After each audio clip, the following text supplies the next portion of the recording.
अस्सलाम वालेकुम फ्रेंड्स, मैं हूं आपका होस्ट एंड दोस्त इरफान और आज के इस वीडियो में हम बात करने वाले हैं 1101 और 1102 1101 और 1102 जो आप पैक आता है एयरटेल जियो में इंटरनेशनल रोमिंग के लिए। उसमें डिफरेंस क्या है उसके लिए मैंने ऑलरेडी एक वीडियो बनाया था, बट बहुत सारे लोगों को उसमें कन्फ्यूजन है। उसमें डेटा मिलता है, उसमें क्या मिलता है, उसके बेनिफिट्स क्या है, कहाँ कहाँ पे यूज़ होगा, बहुत सारे क्वेश्चंस हैं। मैं उन क्वेश्चंस को कवर करने की कोशिश करूंगा। इन केस अगर मुझसे कुछ छूटता है तो आप मुझे नीचे कमेंट्स में पूछ सकते हो, ठीक है। मैं पूरा कोशिश करूंगा आपको जवाब देने की, ठीक है। Let's get started. मैं आपको दिखाता हूँ कि मैं आपको बताता हूँ, दिखाता नहीं हूँ, सॉरी, ठीक है। तो 1101 और 1102 में क्या फ़र्क है। 1101 जो पैक है इंटरनेशनल रोमिंग वाला, उसमें आपको 933 रुपीज़ का बैलेंस मिलता है और 1102 जो है उसमें भी आपको 933 रुपीज़ का बैलेंस मिलता है, IR बैलेंस जिसको बोलते हैं, ठीक है। अब जो 1101 है उसमें वाईफाई कॉलिंग नहीं मिलती है और 1102 जो है उसमें वाईफाई कॉलिंग मिलती है, ठीक है। अब आप पूछेंगे कि ये वाईफाई कॉलिंग क्या है। बहुत सारे लोग हैं जिनको पता नहीं है वाईफाई कॉलिंग के बारे में, तो मैं आपको बता दूं वाईफाई कॉलिंग आपसे आपको क्या फ़ायदा है। उससे आपका फ़ायदा ये है कि आपका जो कॉल जाएगा इंटरनेशनल कंट्री में, जैसे फॉर एग्जांपल अगर आप सऊदी में है, ठीक है, सऊदी या किसी और कंट्री में है, तो वहाँ से अगर आप कॉल करेंगे इंडिया तो आपको 1 रुपया कटेगा पर मिनट, ठीक है। बट अगर आप विदाउट वाईफाई करोगे, मतलब विदाउट वाईफाई कॉलिंग इस्तेमाल करोगे, तो आपको 10 रुपये कटेंगे पर मिनट। एग्जाम्पल के तौर पे मैं आपको बोलता हूँ, आपने 1101 का रिचार्ज किया जिसमें वाईफाई कॉलिंग नहीं मिलती, आप सऊदी अरेबिया में हैं और आपको वहाँ पे जो है अगर आप इंडिया में कॉल करोगे तो 10 रुपये आपको कटेंगे। इंडिया से अगर आपको कोई कॉल करेगा तब भी आपको 10 रुपये कटेंगे, क्योंकि रोमिंग, इंटरनेशनल रोमिंग में आपको इनकमिंग कॉल्स के लिए भी पैसे कटते हैं, ठीक है। और अगर आप उसी कंट्री में, जिस कंट्री में आप हो, उसमें भी आपको 10 रुपये कटेंगे इनकमिंग आउटगोइंग कॉल्स पे, ठीक है।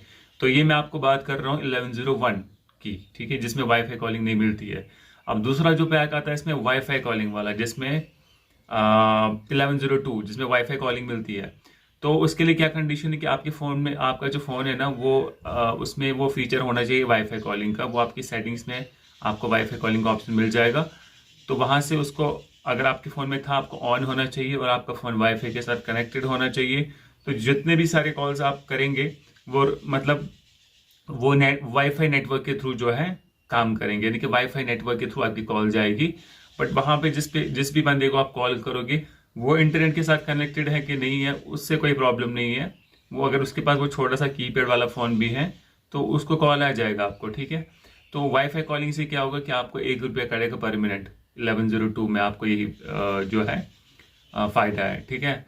और दूसरी बात मैं आपको बताता हूँ कि इसमें कुछ लोग बोलते हैं कि इसमें आपको इंटरनेट चला सकते हो कि 1101 1102 में।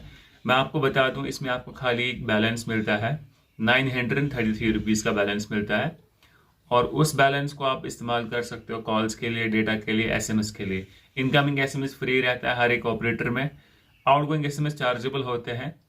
और अगर आप डेटा के लिए भी इसको आप डेटा के लिए भी इस्तेमाल कर सकते हैं, लेकिन मसला एक चीज़ है कि अगर आप इसको डेटा के लिए इस्तेमाल करोगे, क्योंकि इंटरनेशनल कंट्री में डेटा बहुत ही कॉस्टली होता है, मतलब महंगा होता है। इंडिया में आपको, इंडिया मुझे लगता है दूसरी की तीसरी नंबर कंट्री में है जहाँ पे डेटा सबसे ज़्यादा सस्ता मिलता है। पहली नंबर पे है ये इसराइल इसराइल ठीक है। इसराइल पहली पहली कंट्री जहाँ पे जो मतलब नेटवर्क, मोबाइल नेटवर्क जो डेटा है ना, इंटरनेट, वो सबसे सस्ता है, ठीक है। थर्ड, तीसरी कंट्री है आई थिंक इंडिया, फोर्थ है पाकिस्तान। ऐसी कंट्रीज हैं जहाँ पे डेटा आपको सस्ता मिलता है। सऊदी अरेबिया, यूएई, ऐसी कंट्रीज में, या ओमान वोमान, यहाँ पे बहुत डेटा जो है बहुत महंगा है, ठीक है। तो अगर आप अपने जो पैक है ना 1101 1102 को डेटा के लिए इस्तेमाल करोगे तो उसमें आपको बहुत सारे पैसे कटेंगे। इसके लिए अलग डेडिकेटेड पैक्स आते हैं जहाँ पे आपको डेटा मिलता है।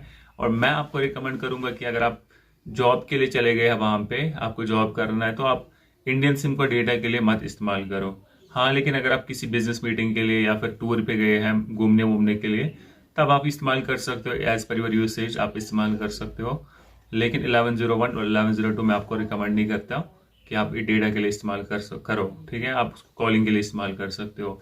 और दूसरी बात यह है कि इन केस मतलब अगर आप जा रहे हो कंट्री के बाहर और आप ऑलरेडी जा चुके हो, तो वहाँ पे आपको बहुत सारे इश्यूज आ जाते हैं मोबाइल नेटवर्क्स के रिगार्डिंग। और सारे वो प्रॉब्लम्स मैं आपको सॉल्व करके देता हूँ, क्योंकि मेरे को बहुत सारा एक्सपीरियंस है इसके रिगार्डिंग। तो उसके लिए आप मुझे व्हाट्सअप कर सकते हो, मेरा व्हाट्सअप नंबर दिया होगा। लेकिन मैं फ्री में काम नहीं करता, मैं पैसे लेता हूँ। 600 रुपीज़ मेरे चार्जेस होते हैं।